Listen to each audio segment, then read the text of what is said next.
بلوچستان کے سرحدی شہر تفتان سے ہمارے نمائندہ سمیع الحق سیاپاد کی رپورٹ کے مطابق district education officer Chagai Ashok Kumar نے پاک ایران کے سرحدی شہر تفتان کے government boys higher secondary school کا دورہ کیا، جہاں انہیں پرنسپل محمد عالمگیر خان نے خوش آمدید کہا۔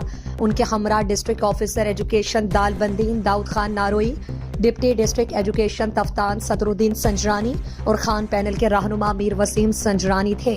انہوں نے اسکول میں مدرسین حاضری رجسٹر چیک کیا اور کلاسز کا دورہ کیا، طلبہ سے سوالات پوچھے اور صحیح جوابات دینے پر طلبہ کو انعامات سے نوازا۔ اساتذہ اور طلبہ سے گفتگو کرتے ہوئے انہوں نے کہا کہ ہم بطور استاد بڑی ذمہ داریاں عائد ہوتی ہیں اور ہمیں اپنے مستقبل کو اگر روشن کرنا ہے تو ہمیں بچوں کو تعلیم کے زیور سے آراستہ کرنا ہوگا۔ بغیر تعلیم کے ہم ترقی اور خوشحالی کا سفر طے نہیں کر سکتے۔ آخر میں انہوں نے اسکول انتظامیہ، اساتذہ اور بچوں کی تعریف کی اور مستقبل میں ٹیچرز پروفیشنل ڈیولپمنٹ کے حوالے سے پروگرامز منعقد کرنے کا کہا۔ انہوں نے اس دوران مڈل اسٹینڈرڈ کے امتحانی ہال کا بھی دورہ کیا۔